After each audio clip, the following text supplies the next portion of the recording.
relasinya bagaimana? Kalau kapan SBGDR, SBGDR, semua gitu loh. Ya. Kalau sudah tepat, terus ngapain Pak? Ngapain lagi? Harus dijelaskan, ya kan?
cara-cara belajar yang keliru ya.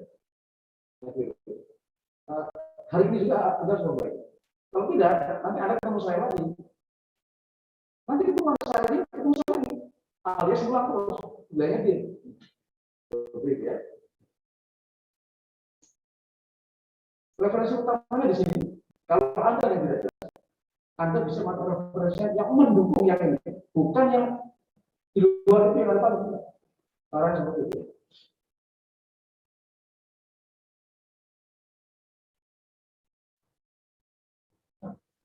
Jadi ini tidak bisa dijelaskan.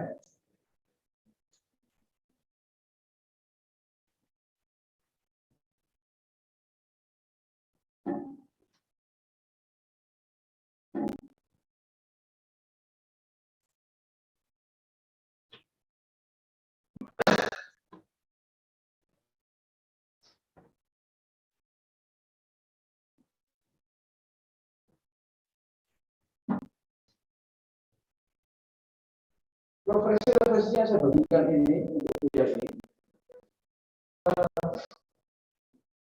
Ini ditulis oleh sejumlah ahli ya. Karena mereka ahli, ya. Apa yang mereka omongin itu jadi bukan di basic lagi yang mereka omongin. Ya. Yang mereka omongin itu bukan di basic lagi. Sudah ada advance. Ya. Maksudnya, ya dia kalau kita mau memahami itu, kita mesti dari basic dulu gitu. Ya, jadi kita cari beberapa, misalnya di sini bilang, saya tidak cari, makanya kita cari. Misalnya di sini di mana ya? Ya di double P terus bawah ya. Sorry, double P. Di the price of privacy. Price of privacy itu disebutnya namanya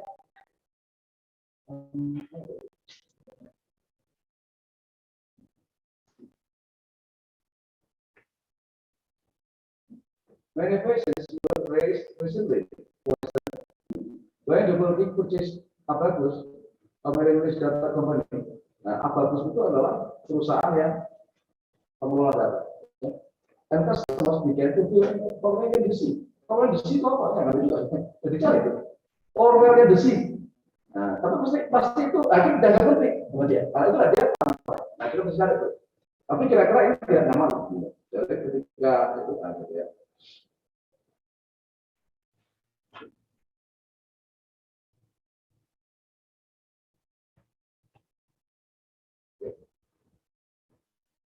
Terus masih bisa dijawab ya?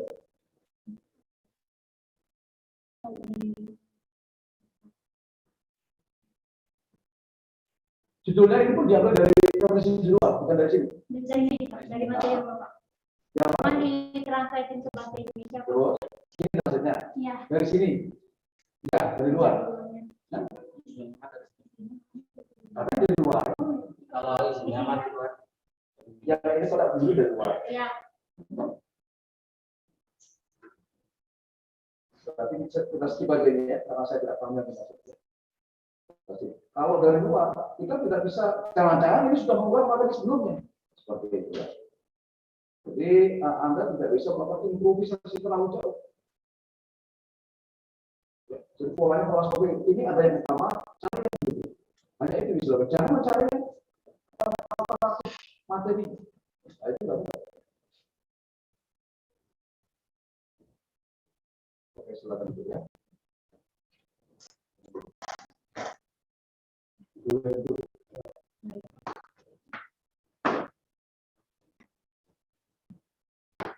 Jadi Anda harus belajar, ya.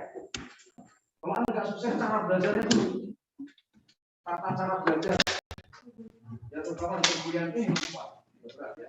Anda belum masuk materi ini.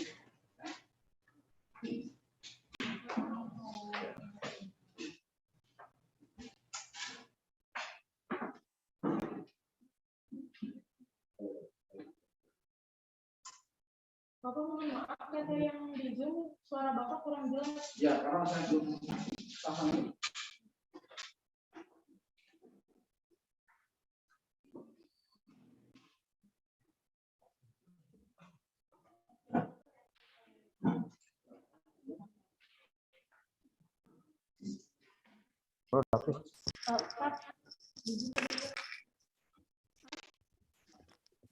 Belum, poinnya belum. Halo? Sudah dengar ya? Sudah dengar, Pak. Ya, saya ada mau menjawab yang pertanyaan yang pertemuan yang dulu. Saya baru ingat ya. Kemarin yang dulu itu ada yang bertanya, kalau kita ada di suatu kampung kalau nggak salah ya, kemudian akan melakukan periklanan, bukan begitu ya? Ada seperti itu minggu lalu ya? Di desa atau di mana gitu ya? Ya. Kamarnya? Udah ini udah kelihatan? Oh iya dari laptop ya. Jadi gimana tuh? Kamera saya gimana?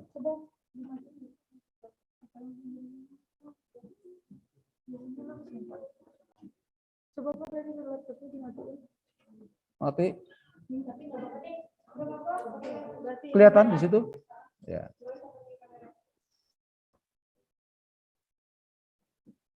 Ya, jadi bagaimana periklanan ya terhadap suatu barang atau jasa di suatu tempat yang katakanlah minim fasilitas ya. Share screen-nya berarti F10 bukan? Bukan, Windows. Tadi saya tahu. Ini duplicate. Nah.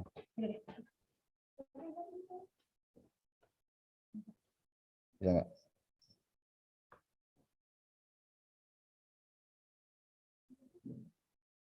Kayaknya memang laptop saya yang lemot ini.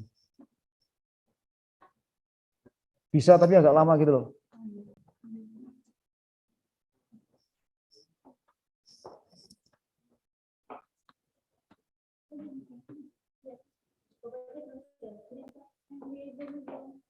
Oh ya belum dulu ya.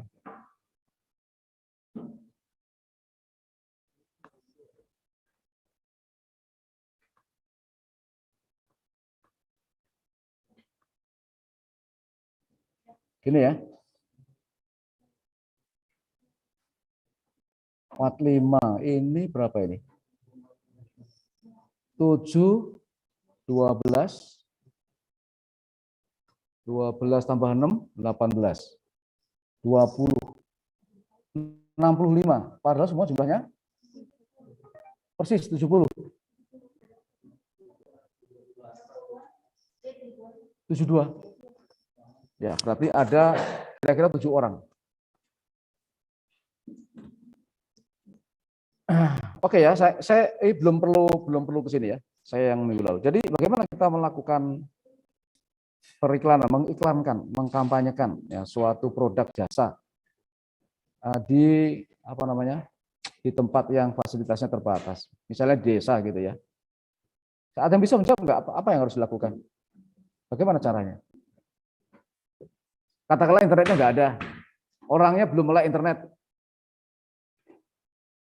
Nggak ngerti internet, umpamanya nih. Apa yang harus dilakukan? Bagaimana cara melakukan campaign? Barangkali yang membaca ya 1-2 orang, banyak orang, tapi anak-anaknya lagi kuliah di luar kota. Sehingga di desa itu yang membaca betul 1-2 orang.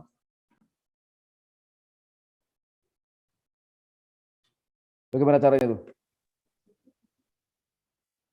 Kita sudah bicara soal limited effect theory belum ya? Oh belum ya. Kalian diajarkan di mana gitu ya? Dasar-dasar jurnalistik sudah belum? Oh, dasar-dasar jurnalistik siapa yang ngajar? Oh harusnya sudah dikasih di situ ya. Harusnya sudah dikasih. Harusnya sudah dikasih itu. Itu basic Anda harus tahu. Melalui apa tuh?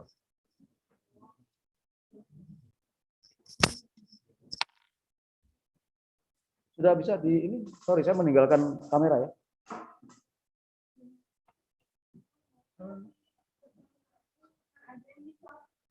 Berapa? Berarti dari situ. Ya udah.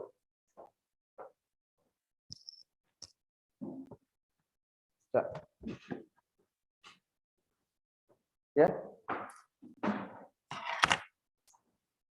Harusnya sudah ada ya. Jadi kalau kita di komunikasi, ilmu komunikasi, komunikasi itu ada berapa sih? Cabang-cabang ilmu komunikasi, jenis-jenis komunikasi itu ada berapa? Banyak.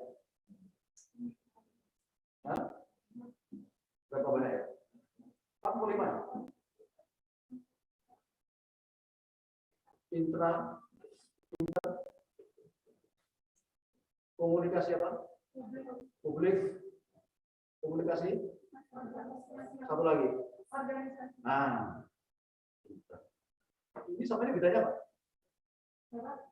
Publik sama apa? Itu yang sebenarnya kayak Sekarang ini, yang itu. tapi sebenarnya ini double karena kita pakai hybrid. Nah, oke. Nah, kalau kita mau komunikasi seperti kemarin sering saya bilang berkali-kali, dan kita akan sering seperti itu, ya. Kita mesti ngomongin secara yang lain masuk dari ini. Jangan di kelas ini aja. Kalau Anda keluar sana menjadi profesional, menjadi PR, perusahaan PR, kalau kasih proposal kerjasama ke kementerian Anda berapa ratus juta, sama. Ya urusannya sama itu. Komunikator, pesan, media, audiens, ya, efek. Udah ini aja. Ya, ini di YouTube rekom dia, sama aja. Nah, kalau kita bicara seperti ini, ya media efek.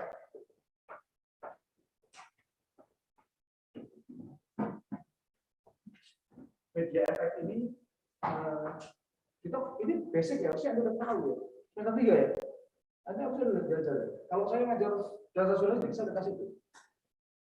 Jadi ada yang namanya yang paling basic itu, jadi ada kejadian pada tahun 1920 ketika yang namanya radio itu masih menjadi barang yang sangat berharga. Ya. Tahun 1920 itu radio lebih booming. Orang lagi itu transformasi dari moda apa? Media sebelum radio itu apa? Surat kabar. Surat kabar itu. Surat kabar itu kalau kita mau sejarahnya banyak sekali apa namanya? Banyak sekali versi sejarahnya. Tapi referensi yang dipakai di sini itu di Amerika 1690. Dianggap orang ya, dianggap orang. Namanya koran ya itu. Sebelumnya selembar doang, balik gitu. Nah ini ada 4 lembar. Jadi 4 halaman. 2 lembarannya satu, kita jadi 2 begini. 1, 2, 3, 4 sisi. Nah, Amerika. Ya. Nah 1920 itu, ini transisi cetak ya. Nanti perpindahan 1800-an, 1900-an, ini orang melakukan inovasi, percobaan, uji coba. Nah, masuklah di sini nanti ada radio. Ya. Radio itu sebelum radio di sini itu ada Morse, ya, Morse. Orang kalau yang lihat perang dunia pertama itu kan bukan itu sudah pesan. Itu radio, apa namanya itu cikal bakal radio. Ya, cikal bakal radio. Sebelum radio ada Morse. Morse itu nggak hanya yang berbasis elektronik, tapi ada yang tahu ini nggak? Ada itu pramuka nggak? Nah, pakai gini. Nah, apa ya? Tapi itu bukan orang, jadi dia bikin tiang besar sekali tiangnya. Ini rumah itu segini, ini dia segini. Nah, ini dibikin tiang gini. Dia bisa digini-gini kan? Persis orang Morse. Nah, ini bisa dilihat kira-kira 2 kilo. Gitu. Rumahmu yang 2 kilo, saya kalau rumah sama kamu, saya lihat ini rumahmu 2 kilo, saya lihat tiang ini, tiang ini, A, B, saya berkomunikasi lah jarak jauh. Paham Pak? Ini ada rumah di sini. Ada rumah lagi di sini. Rumah ini rumah, jaraknya 2 kilo. 2 kilo. Ya pakai ini juga. Lebih tinggi dari rumah ini. Begini. Nanti ditaburkan, jadi dia membentuk sandi-sandi. Nanti ditangkap oleh di sini. Kemudian dialirkan kemari. Terus dialirkan ke sehingga pesan itu bisa ditangkap dalam jarak jauh. Nah, setelah penemuan kabel dan seterusnya, ini diubah, transformasi tadi. Seperti itu. Dan terus sampai akhirnya ada radio. Nah, saya sekarang ngomong soal radio. Radio di Amerika itu tahun 1920 namanya ABC kalau nggak salah. itu membuat suatu sandiwara radio. Ya, judulnya itu tentang expansion from Mars seperti itu ya. Jadi nanti ada apa namanya? Alien ya, yang akan menjajah bumi seperti itu. Nah, dia buat teasernya, buat iklannya. Ya, membuat iklannya. Tentu ada efek suara segala macam.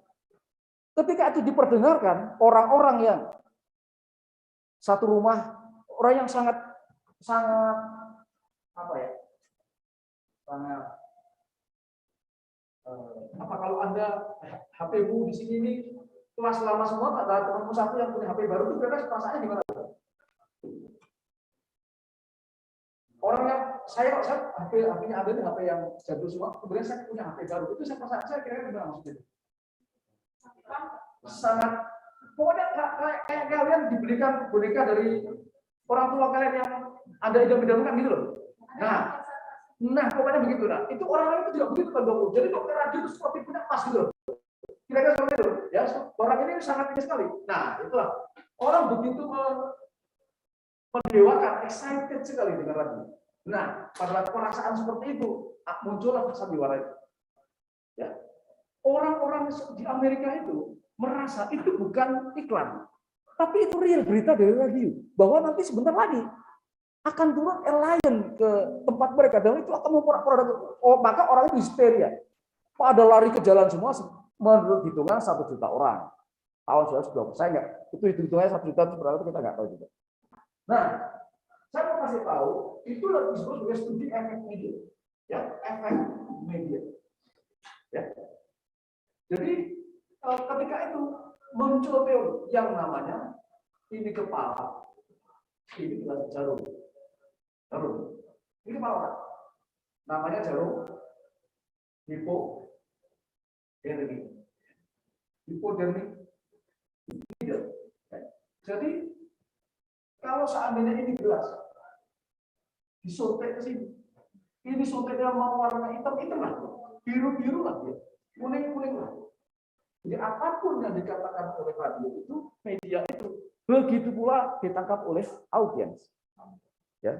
Jadi media begitu perkasa seperti Superman, audiens itu sangat lemah. Ya. Seperti itu. Ya.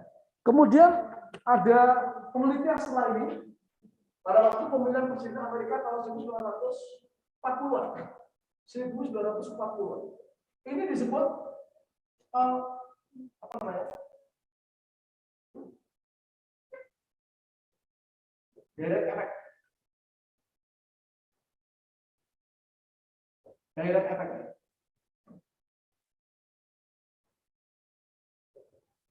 One step flow of communication. Lalu ada penelitian tahun 40-an yang menyatakan membantah itu. Karena dari pemilihan presiden Amerika. Ternyata pada waktu pemilihan presiden Amerika itu orang Amerika tahun 40 ya, jangan bayangkan seperti sekarang. Tahun 40. Tahun 40 itu masih kampung. Ya. Amerika masih kampung. Tahun 20 lebih kampung lagi dia ya. Jangan bayangkan Amerika seperti sekarang. Ya. Tahun 40 ini ada studi juga yang mengatakan bahwa ternyata efek media itu tidak jarum hipodermik. Tidak one step flow, tidak. Tapi two step flow. 2 kali. Jadi kalau ini audiens, ini orang audiens, ya. Ini media, ya.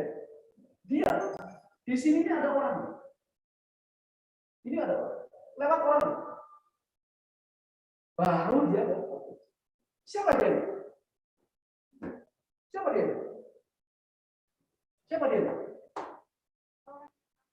Orang ahli? Seperti guru, politikus, Dia disebut sebagai mereka itu adalah orang yang bisa istilahnya adalah key opinion leader. Key opinion.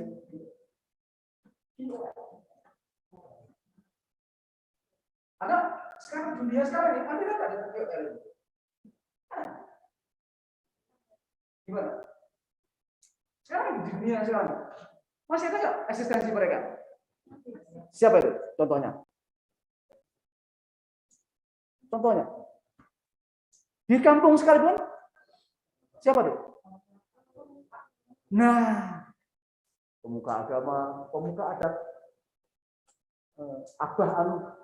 abah itu, itulah kebenaran. Jadi pertanyaan tadi balik lagi, kalau di kampung sekali Pak, siapa yang itu dia maksudnya? Ya, dulu kalau Anda mau memasarkan rokok, temuin dia dulu. Kalau dia kebul-kebul pakai taruh di sini pengajian, udah semua beli itu santrinya. Santri semua duduk bersila, ya, kiainya, ustadznya, rokok dia taruh begini. Kelihatan semua, udah, dia beli rokok ini. Betul? Nah, itu cara. Ya. Ngomong harus pakai teori kita kalau kita ada di ruangan ini. Ya, jadi Anda jangan ngomong yang common sense. Nggak boleh ngomong common sense. Jadi pakai key opinion leader. Di era sekarang juga ada key opinion leader. Tadi disebut sebagai apa namanya?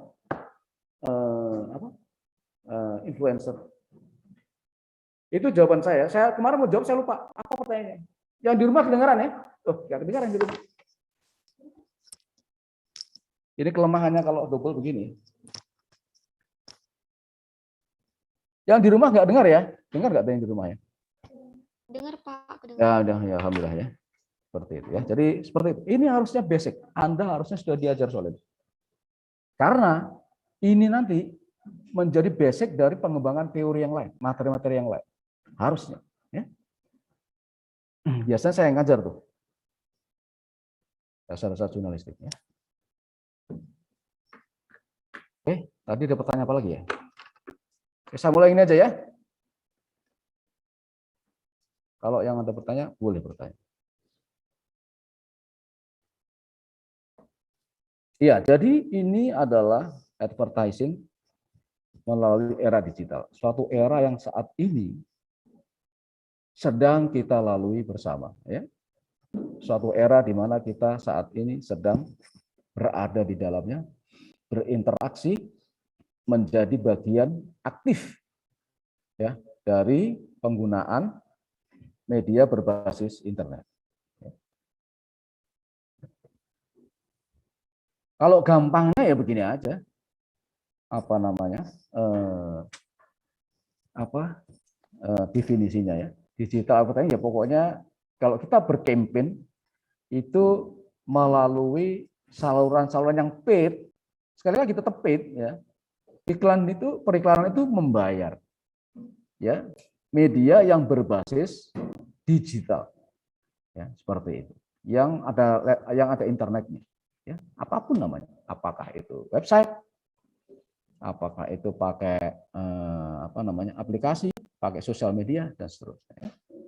Seperti itu.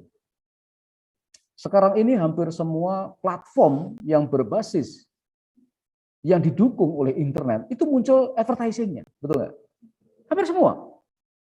Ya, hampir semua. Anda bikin di website pribadi aja, kalau trafficnya naik, nanti Google, apalagi kalau Anda daftarin ke Google AdSense, Anda koneksikan ke sana, nanti akan muncul. Dan rasa-rasanya Anda perlu untuk mengkoneksikan dengan Google AdSense, diaktifkan itu ya, karena itu ada duitnya, betul kan?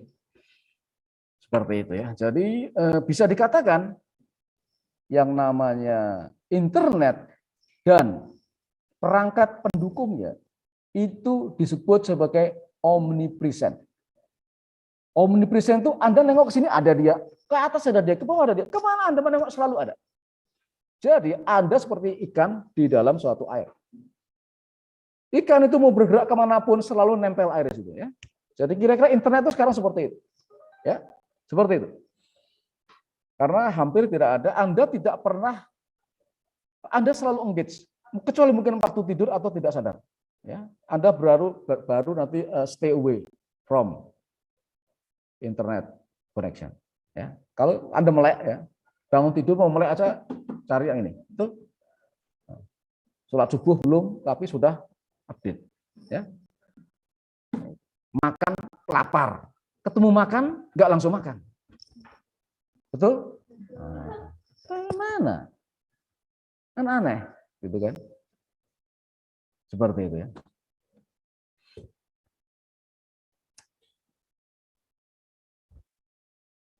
Ini apa?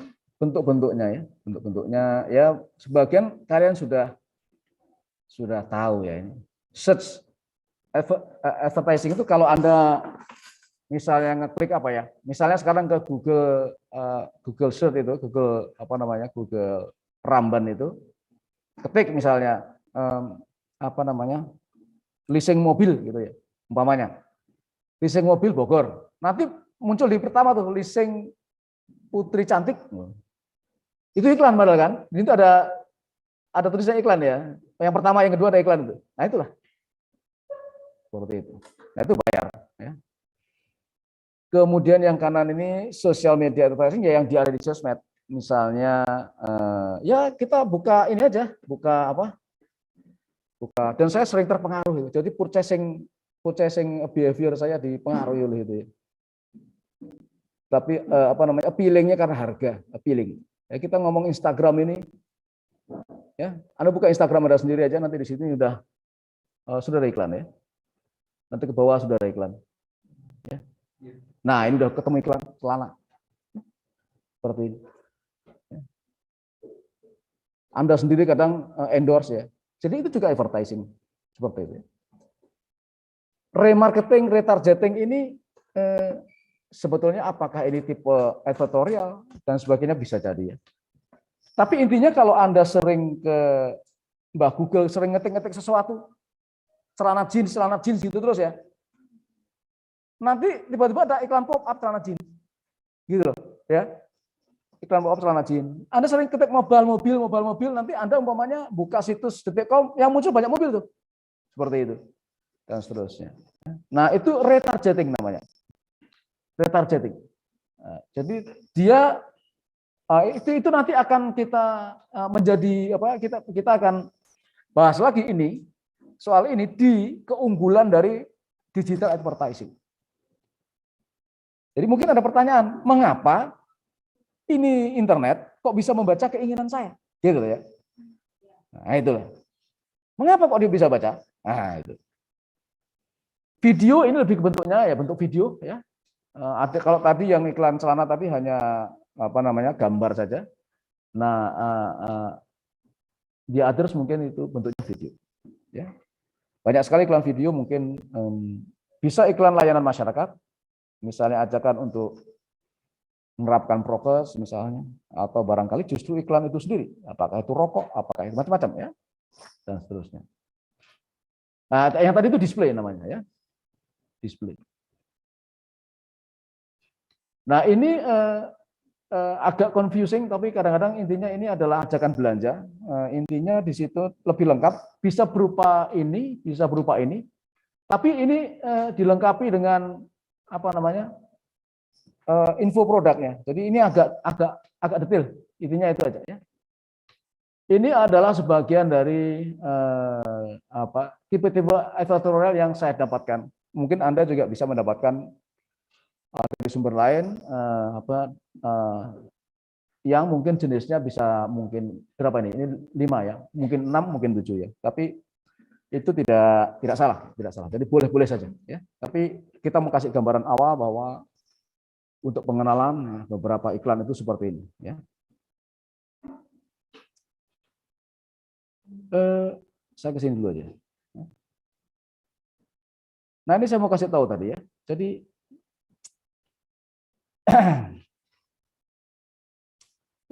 iklan berbasis internet itu sudah sedemikian powerful. Jadi keberadaannya pertama bukan lagi sulit ditolak, tapi sepertinya kita semua sangat menerima keberadaannya. Ya, itu tadi karena ini omnipresent. Ya.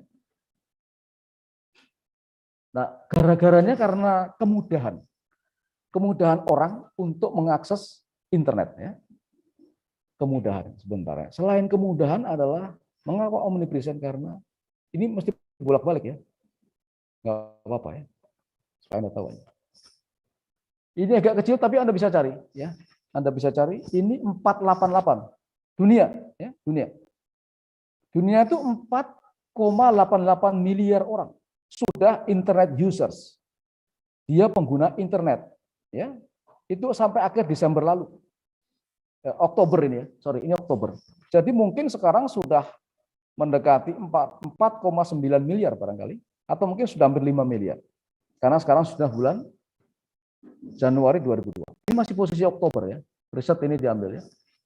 2001 ya. Ini 4 plus 8. Ya. Indonesia itu yang ini. Ini Indonesia. From now ya. Indonesia itu populasinya 260-an juta, hampir 270 kalau nggak salah ya. Kalau tidak salah. Jadi dia sudah 73% orang di Indonesia. 202,6 juta orang di Indonesia itu internet users, pengguna internet. Ya, pengguna internet. Ya. Jadi Anda bayangkan betapa besar. Amerika itu penduduknya sedikit di atas kita. Mungkin dia lebih banyak 40 jutaan orang Amerika. Ya. Dia kalau kita dia pun mungkin hampir 300 juta orang. Kita mungkin 270-an juta. Ya, Amerika itu segitu kira-kira. Nggak jauh dari kita, Amerika. Ya. Jadi, ini adalah bangsa internet yang sangat besar. Pasar yang sangat besar sekali. Sangat besar sekali. Ya. Tidak hanya besar, tapi sangat besar sekali. Ya. Maka tidak salah kalau ya segala sesuatu yang memenuhi kebutuhan sehari-hari manusia di Indonesia atau di dunia itu dilayani berbasiskan internet ya, wabil khusus dengan menggunakan handphone. Karena ini alat yang paling gampang untuk mengakseskan seorang pengguna dengan internet. Di mana di internet itu disediakan berbagai layanan yang untuk mencukupi kebutuhan, untuk menjawab berbagai macam kebutuhan dari masyarakat, penggunanya. Anda mau bayar listrik, bayar ini, bayar itu. Ya, mau beli ini, beli itu, beli makan, beli itu, beli obat, nggak usah ke apotek. Ya, beli baju, celana, jilbab, nggak usah ke shopping mall. Ya, nggak usah ke shopping mall. Repot, sibuk, terus jalan, nanti barang itu datang. Betapa mudahnya, dimanjanya kita ya. Semua itu harus memakai dengan ini. Ya. Bahkan Anda saya membayar anak saya kuliah juga pakai e-banking. Nggak perlu harus datang ke sana, nggak perlu anak itu bawa duit berbanyak-banyak ke bank, yang mungkin berisiko secara keamanan. Ya, Anda juga mungkin seperti itu. Change the way, fundamentally, change the way, ya, mengubah secara fundamental, secara mendasar cara orang, ya. Cara orang memenuhi kebutuhan hidupnya. Ya. Good and services. Apakah itu barang, apakah itu layanan. Ya. Seperti itu. Dulu kalau makan rame-rame kita datang ke warung, harus turun dari sini cari warung. Sekarang kita tetap di sini, makanan datang di depan pintu sini. Ya, itulah change the way, fundamental. Ya, makanya sekarang matahari tutup, ya, grosir sekarang saya tuh tiap hari lewat Jalan Raya Bogor, saya juga bingung. Ada orang super kaya masih bangun mall, ya, mall itu di Sentul sini, sepi banget, ya, sepi. Itu saya kapan ini bukanya nih? Pernah dibuka karena saya lewat ya situ ya, open apa gitu ya, kan nggak open sampai sekarang kayaknya, gitu ya. Saya bingung, orang itu bingung, dia duitnya banyak apa? Dia nggak mikir ya, saya bingung juga. Ya, mengapa hari gini kok dia masih bangun mall? Ya, seperti itu. Kalau pergudangan mungkin iya, karena barang itu yang dikirim ke Anda harus dikelola di stok, ya kan? Semakin besar, ya harus ada manajemen pergudangan. Dan itu nggak mungkin virtual, itu harus offline. Ya. Change fundamental. Ya. Dan ini juga change the way fundamental juga. Cara orang mengambil keputusan membeli atau tidak membeli itu berbeda dengan dulu. Dulu mereka harus datang ke penjual dan berkonsultasi dengan mereka. Makanya ada marketing, ada sales. Ya, sebagian mungkin ada masih lihat itu di mall-mall yang ada mobilnya, di situ ada salesnya. Ya, sekarang sumber informasi sebelum mereka membeli, memutuskan untuk membeli, itu dipengaruhi bukan oleh sales, bukan oleh tenaga pemasar, bukan oleh orang yang menjadi part of, menjadi bagian dari produsen itu. Bukan. Tapi di luar itu, sesama konsumen. Ya. Berubah sudah. Ya. Sesama konsumen. Mereka ngariung. Ya. Jadi mereka rembuk bareng yang namanya online review. Ada kolomnya, Anda pasti biasa melakukan ini. Ya. Nggak susah ini. Anda dijelaskan soalnya pasti nggak susah. Paham ini. Ya. Anda pengguna ini, ya, seperti itu. Anda cari di mana-mana, mungkin dari sini, mungkin di sana. Dan itu gampang Anda cari dan tumbuh di mana-mana dia. Ya. Nah, kemudian yang tidak kalah penting adalah yang membawa itu siapa? Di handphone itu siapa yang bawa? Siapa yang menjadi agent? Ya, agent yang mengantarkan, yang menjadi ruang, ya, menjadi ruang untuk mengantarkan, men-trigger, menghubungkan, menjadi channeling. Ya, Anda sampai ke barang atau jasa yang ingin Anda dapat itu. Ini konsumen, ini barangnya atau jasanya. Siapa yang menjadi channelingnya di sini? Mediatornya siapa? Dia adalah sosial media, ya. Atau semacam platform tertentu, aplikasi tertentu, situs tertentu. Ya pasti ya karena ya mungkin termasuk OSHOP dan sebagainya. Ya. OSHOP itu sendiri mungkin bagian tersendiri, tapi ada bagian lain. Karena setiap barang itu setiap barang juga memiliki cara-cara. Kalau shop namanya shop ya dia untuk display, ya. Tapi untuk men-trigger appealing supaya konsumen itu membeli, ada pihak lain yang memberikan influence, yaitu sosial media. Bisa jadi dia adalah sosial media dari perusahaan itu, bisa jadi, ya. Seperti itu. Jadi ini yang oleh peneliti dikatakan bahwa mengapa yang men-trigger itu berpengaruh. Mengapa berpengaruh? Ya ini tidak baik, ya tidak. Ya. Jadi tadi disebutkan misalnya karena kehadiran internet dan di dalamnya ada alat namanya smartphone, ya. Kemudian ada cara ini mengubah cara orang mendapatkan mendapatkan barang atau jasa yang mereka ingin dapatkan. Kemudian di sini ada penentu pengambilan keputusan. Siapa yang mempengaruhi? Di sini ada. Nah, ini sekarang ada pasarnya, ada perantaranya, ada comblangnya. Jadi Anda kalau mau pacaran sama naksir orang bisa jadi enggak. Kalau dulu sih ada comblang-comblang ya, karena masih malu-malu. Sekarang katanya enggak. Ada dulu perantaranya. Nah, sekarang ini ada perantaranya. Ya. Kira-kira kombinasi ketiganya yang membuat. Ya, ada pertanyaan.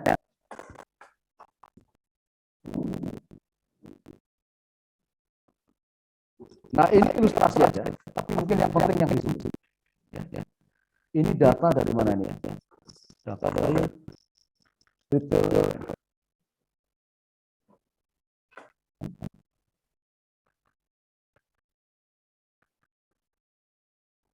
Ya, itu e-commerce sales worldwide. 15 2001 juta tahun terakhir. Jadi ada dari ini grafiknya itu eksponensial namanya. Eksponensial itu pertama ini nggak ada mulai, nggak ada begini, nggak ada. Dia begini, hampir tegak lurus aja. Ya.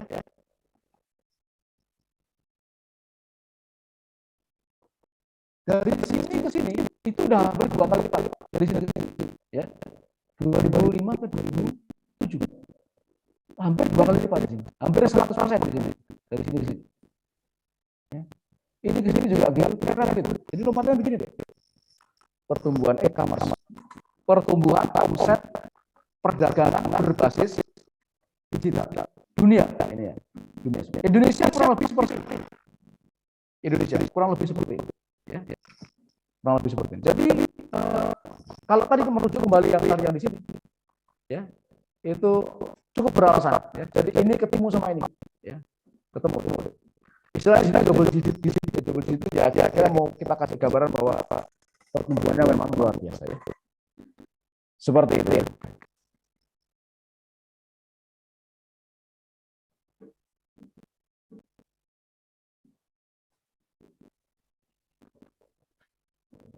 Ya. Nah ini mungkin yang tidak kalah pentingnya, tidak kalah penting apa namanya terkait langsung dengan advertorial ya. Misalnya tadi mengapa pertanyaan basic umpamanya, mengapa kita harus bagaimana kira-kira advantages itu keunggulan beriklan di internet dengan yang tidak, yang online dan offline itu seperti apa? Kira-kira ini bisa menjelaskan? Ini nggak kelihatan ya?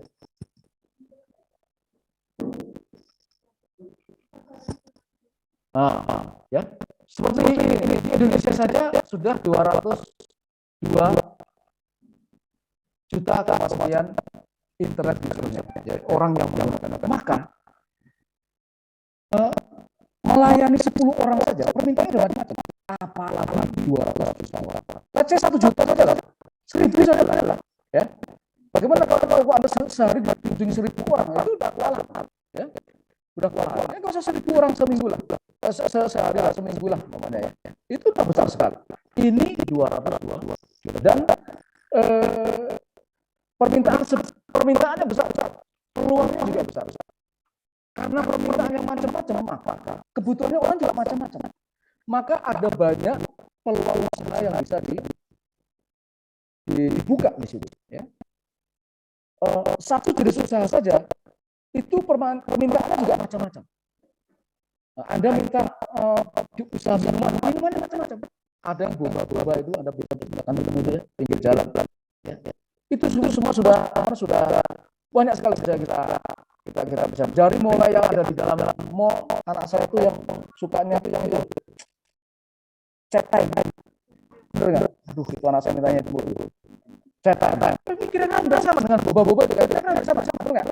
Ya mungkin dia di campaign bahannya itu berkualitas gitu ya, barangkali lah ya. Terus mungkin ada tracking promo ya, barangkali mungkin gelasnya bisa apa ya? Nah teksturnya ya mungkin memang berkualitas. Ya kan? Itu kan pasti ada levelingnya tuh. Ada yang keras macam-macam lah ya. Oke, itulah. Itu saja yang lagi in di kalian ini, ya. Itu udah luar biasa, ya. Anda bisa buka itu di Jabodetabek ini aja. Ya, itu udah luar biasa. Baru itu saja. Ya, tentu minuman ada yang lain lagi. Ya, tentu ada yang lain lagi. Minuman yang semacam itu yang dikemas secara apa namanya itu easy to handling dan distribute ya, karena dia dikasih di gelas plastik yang dipres dan bisa dibawa kemana-mana ya, gampang didistribusikan, jadi nggak tumpah nggak ini ya misalnya. Kemudian ada kemasannya seperti itu lagi trending di mana-mana ya, lagi trending di mana-mana, termasuk susu, termasuk kopi ya dan sebagainya. Sekarang kopi juga, kopi kenangan itu juga kan ada dingin ada yang panas dan sebagainya. Oke ya, jadi peluangnya besar. Challenge atau apa namanya ruang-ruang untuk bisa berimprovisasi sangat besar. Ya, tentu saja. Ya. Kemudian internet itu, nah ini tadi yang saya katakan ya, memungkinkan seorang produsen itu membaca perilaku, keinginan, kemudian kebutuhan, ya, selera, ya, dan itu semua mungkin ada tren-trennya. Mungkin bulan-bulan ini keinginannya saya turis Jepang itu berbeda dengan turis Cina katanya. Ya, datang ke Bali itu berbeda-beda. Anda punya behavior berbeda. Ya. Kalau tadi melekat pada individu, maka behavior jadi berkelompok.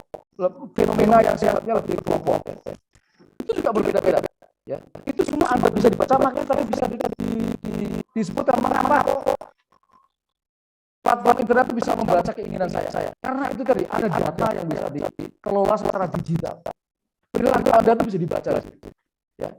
Komentar-komentar Anda yang ada di Twitter itu bisa untuk memprofiling Anda. Ya, bisa untuk memprofiling orang ini need-nya apa, kebutuhannya apa, dari apa yang Anda sampaikan. Ya, makanya orang sering bilang apa yang Anda sampaikan itu ada gambaran di dalam otak Anda, betul ya? Jadi, apa yang Anda sampaikan itu di otak Anda ini terbentuk oleh pengalaman yang sebelumnya. Jadi kalau adik Anda suka ngomong jorok-jorok, itu di kepalanya belum diisi oleh orang di lingkungannya seperti itu, gitu kayak ya. Makanya tadi kalau analogi, nah, contoh seperti itu. Kemudian yang Anda opinikan itu kemudian Anda ekspresikan di dalam sosial media dan sebagainya. Itu bisa kebaca oleh oleh mesin, oleh algoritma yang diusul di setiap platform ya. Dibaca sehingga akhirnya bisa diukur suatu, kalau sudah ada profiling, maka langkah selanjutnya ini lebih mudah ya. Anda bisa dikelompok-kelompokkan berdasarkan segmentasi dan kategori tertentu ya. Mungkin di umurnya sama, tapi kemarin saya sampaikan juga ada kebutuhan yang berbeda. Ada yang suka fashion, ada yang nggak suka fashion. Tidak suka fashion, tapi tidak suka sport, namanya. Anda suka sport, maka Anda menjadi pangsanya dari produsen, katakanlah alat sport, segala sesuatu dengan sport. Anda suka hiking, suka itu, Anda dibidik oleh perusahaan yang setelah itu. Anda suka misalnya nonton film dan sebagainya. Perbincangan Anda itu tentang itu. Dan Anda ngumpul di suatu situs perbincangan seperti Kaskus, seperti Kompasiana itu ya. Forum yang di forum itu sendiri juga ada berbagai, ada yang politik, ada yang itu semua bisa dibaca ya, bisa dibaca. Jadi kalau saya berusaha olahraga, saya akan mencari situs-situs atau forum-forum yang orang juga suka membaca olahraga, suka memperbincangkan tentang olahraga. Orang-orang itu bisa saya identifikasi ya. Saya bisa buka profil Instagram Anda, apa aja isinya ya, bisa dibaca dan sebagainya. Menjadi lebih presisi, menjadi lebih gampang, menjadi lebih mudah, menjadi lebih tepat dengan dibantu oleh platform yang ada yang berbasis internet. Kemarin saya katakan sebagai survei. Jadi survei itu gimana Pak? Apakah harus menyewa tenaga dari lembaga survei tertentu? Bisa jadi. Tetapi dengan bantuan alat-alat ini, sekarang orang bisa menyediakan big data dengan harga yang murah. Institusi seperti negara, kementerian, lembaga, termasuk tentu saja korporasi swasta ya, hampir pasti mereka meng-hire perusahaan yang menyediakan jasa pengolahan data, big data. Jadi semua itu untuk membaca keinginan masyarakat. Kalau dia punya program, bagaimana program itu bisa berjalan di tengah masyarakat. Kalau saya misalnya mau mengasihkan bansos kepada masyarakat, bagaimana supaya masyarakat bisa menerima dengan baik, bisa berpartisipasi.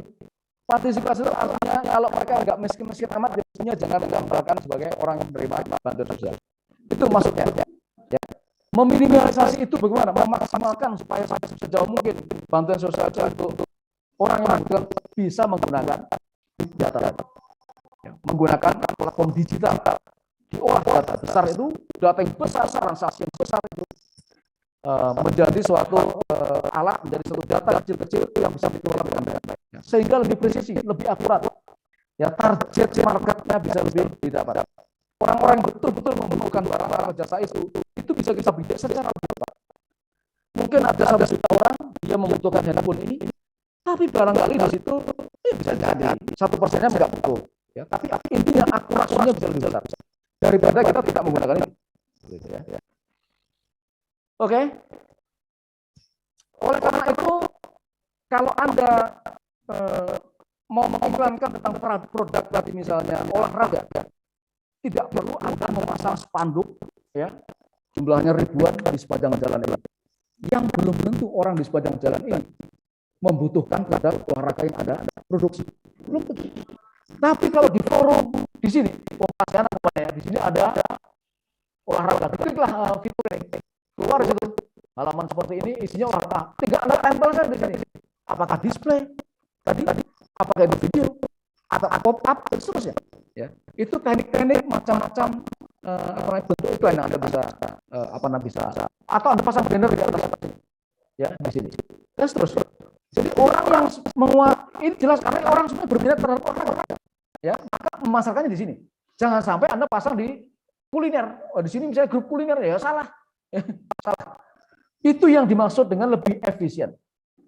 Ya, lebih efisien daripada Anda pasang spanduk di mana-mana, ya. Daripada logistiknya habis, nyetaknya berapa lama?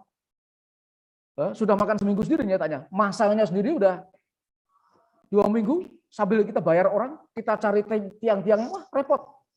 Ya. Jadi sekarang dengan adanya digital jauh lebih efisien dari segi biaya, dari segi waktu, dari segi tenaga, dari segi pikiran, dari segi capek hati. Ya. Anda kalau pasang di situ, dadang orang preman suruh bayar, capek hati Pak, bayar uang lagi, ya dan sebagainya. Digital pasang truk di situ mungkin bayarnya, let's say seminggu 7 juta. Mungkin itu sepertiga dari kalau Anda pasang pakai baliho atau spanduk di pinggir jalan, sepertiga. Ya. Kemudian memungkinkan untuk interaktif, ya. Interaktif itu ketika Anda posting sesuatu, Anda dikomen oleh orang. Komen itu penting ya bagi organisasi, perusahaan, pemerintah dan sebagainya. Kan dari komen itu kita bisa tahu reaksi isi kepala dari audiens kita. Meskipun barangkali isinya tidak selalu positif, ya. Tapi di balik tidak positif itu pun sebetulnya adalah masukan buat kita, ya. Mungkin dari situ bisa kita kita perkuat ya, bagian dari penguatan produk, layanan dan sebagainya. Many to many yang tadi saya katakan, begitu Anda naikkan itu barang, Anda unggah di situ, komentarnya mungkin dalam waktu beberapa jam, beberapa hari, sudah mungkin ratusan orang. Ratusan orang itu akan memposting ke teman-temannya masing-masing, katakanlah dari 100 orang yang memposting katakanlah 20 orang. Ya, mungkin di retweet di akunnya dia. Hasil retweetnya masuk akun dia itu masuk juga ke berbagai macam tempat yang lain. Begitu seterusnya. Maka terjadi yang disebut sebagai interactivity, ya. Kemudian many to many karena dari banyak menuju yang banyak, ya. Tidak demikian kalau Anda misalnya pasang spanduk di depan jalan sana. Paling sehari mungkin yang nengok dan lihat memperhatikan, yang ini aja nggak sampai dia ini mungkin banyak. Tapi yang betul-betul masuk intensinya kegarap di sini itu mungkin ya nggak sampai 10 orang, 15 orang, tergantung dari jalannya, ya. Seperti itu, ya. Jadi ini alasan mengapa kita berbicara tentang merek, ya. Dan lebih jauh lagi tentang marketing, itu jauh lebih menguntungkan kalau kita memakai platform digital. Ya. Kalau Anda bisa Anda pilih kalau misalnya di media konvensional bukan media tradisional, media konvensional itu bisa jadi adalah berbasis internetnya. Media konvensional itu yang sudah punya nama. Misalnya kalau punya platform digital ya, .com kah ya, yang kom itu ya. Anda pasang di home-nya dia, ya, selama berhari-hari itu bisa meningkatkan awareness, karena trafficnya cukup tinggi, ya. Trafficnya satu postingan dia, berita dia mungkin bisa dibaca oleh lebih 30.000 kali, ya. Seperti Kompas itu bisa lebih 30.000 kali, ya. Ribuan yang bisa baca satu artikel, bayangkan, ya. Itu kembali lagi kemari ke efisiensi biaya, ya. Begitu Anda taruh di situ, nggak berbilang 1 jam sudah 3.000 kali dibuka orang, ya, 3.000 kali. Bahkan kalau beritanya trending di kanan ini biasanya ada berita yang yang paling banyak dibaca orang itu ya, di kanan ini biasanya itu ada sampai di atas 40.000, ya, misalnya satu artikel, ya. Jadi kalau Anda taruh di sana tentu akan sangat efisien. Oke ya, saya tambahin itu aja. Ada pertanyaan?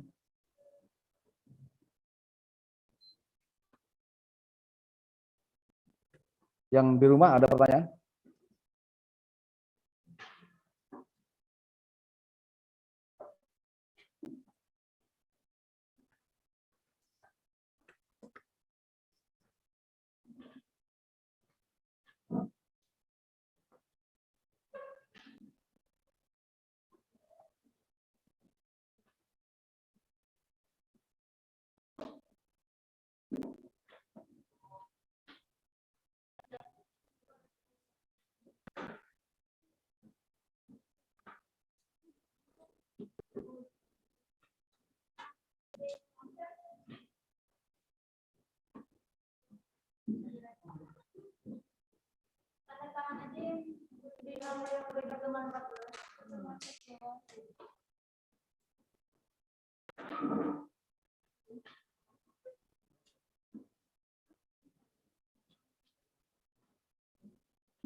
Ada pertanyaan?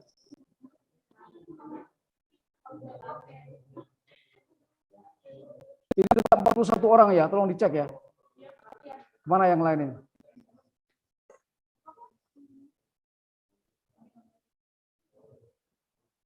Tadi pertanyaan tadi apa di situ ya?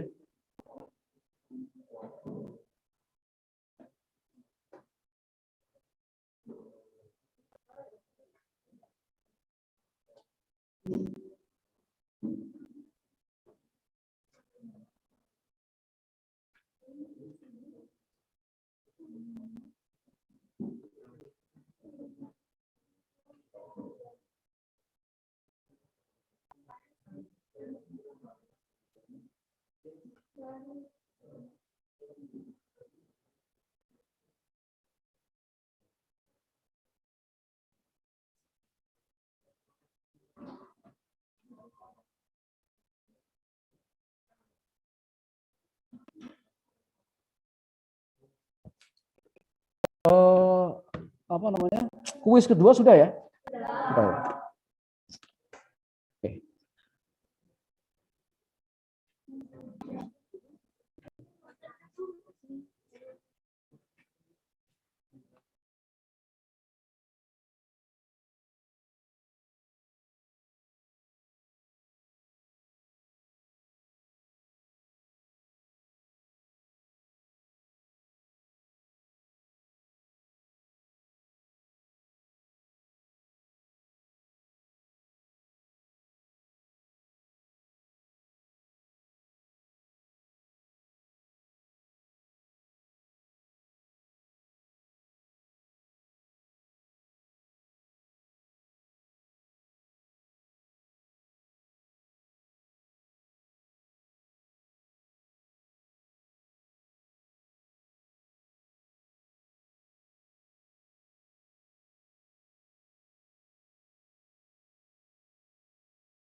Belum di.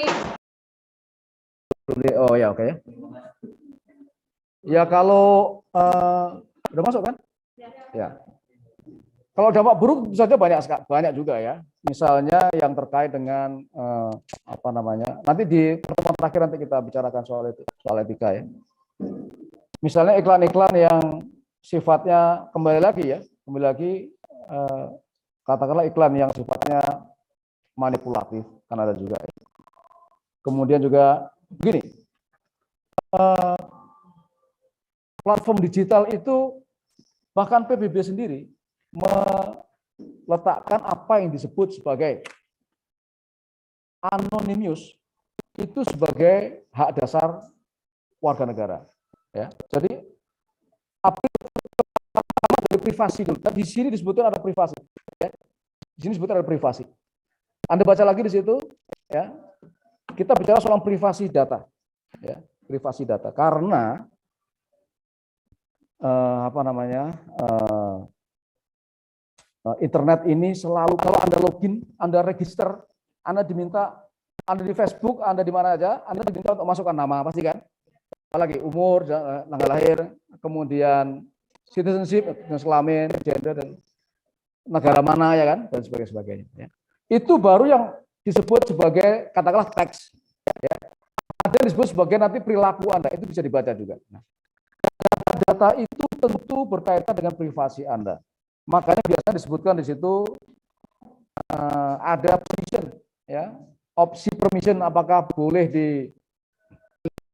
Anda atau tidak atau disembunyikan. Ada tentangan untuk itu, ya, selalu diberikan oleh itu.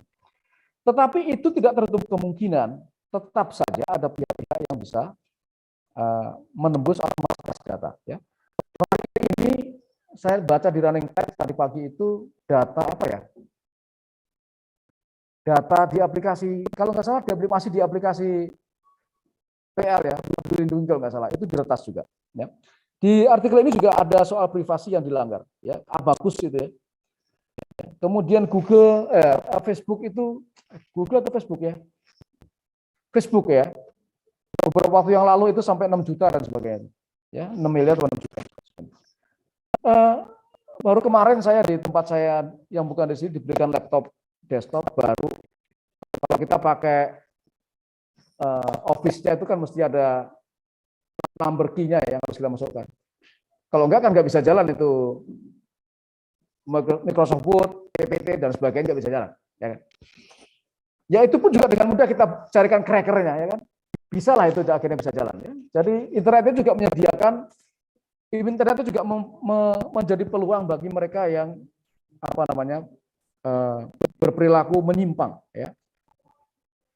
Justru di balik privasi, orang akhirnya masuk ke istilah yang disebut sebagai anonim tadi. Ya. Kemarin di perkuliahan periklanan tapi kelas sore itu ada juga yang masuk ke sini XXX gitu ya. Terus tidak on cam. Saya salut, ini siapa XX ini? Siapa ada ini? Kalau dia pengen kuliah nggak ada masalah. Ya. Ibu bapak mau ikut kuliah sih nggak ada masalah juga. Asal masih tahu aja, nggak ada masalah kok. Asal nggak ngaco ya, tertib, nggak ada masalah saya. Silakan ini. Mau ikut kuliah boleh, nanya boleh, nggak ada masalah. Ada komunikasi dulu, ya. Anda siapa? Nggak ada masalah. Persoalannya adalah seperti itu. Dia anonim, ya. Identitasnya dirinya dia dibuang, kamera tidak di-on-kan. Terus dia nguping, siapa? Intel, tentara, siapa? Gitu loh. Ngapain? Gitu loh. Ngapain coba? Ya kan? Kan saya nggak ngerti. Apa maunya gitu? Kecuali saya ini orang tokoh berbahaya gitu ya. Ada itu. Makanya sekarang sekali lagi saya juga ingatkan di kelas ini besok-besok dicek dulu, ya. Jangan sampai ada orang nggak ada identitas masuk ke sini. Kecuali dia mengemukakan apa pendapatnya. Itu contoh ya.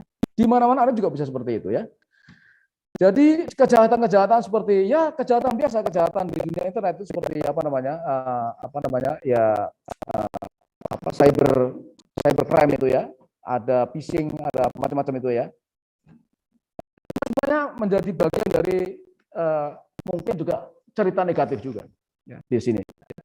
Pokoknya semua yang berbasis digital tidak kebal dari praktek-praktek seperti itu. Itu bagian dari menurut saya yang bagian yang paling mudah untuk kita identifikasi ya, kekurangannya ya. Belum lagi misalnya konten-konten yang mungkin tidak sesuai ya. Mohon maaf ini serius ya. Itu betul-betul ada tampilan dari alat vital yang sangat vulgar ya. Sebagai iklan. Tapi itu di situs-situs daerah ya. Jadi begitu kita klik artikelnya itu di bawah itu banyak iklan. Anda bisa tahu sendiri lah itu iklan itu kan. Ya kan? Seperti itu. Itu contoh itu kan merusak moral gitu ya. Apalagi kalau adik-adik Anda begitu ya dan sebagainya. Itu contoh aja. Ya, itu editorial advertising itu. Seperti itu. Ini siapa yang mengontrol itu seperti itu? Siapa yang mengontrol itu? Nah, saya juga bingung siapa yang mengontrol itu kayak begitu. Pemerintah harusnya punya regulasi ya. Di take down atau apa. Kan ada cyber army katanya di negara ini. Katanya ada suatu lembaga. Tapi kerjanya ngubur-ngubur orang yang kritis sama pemerintah. Iya kan? Yang kayak gitu-gitu nggak ditindak gimana? Kan begitu ya? Betul nggak? Setuju nggak? Masa? Ya. Kira-kira gitu ya, ada pertanyaan lain? Jadi nanti besok kita bicara soal etika ya.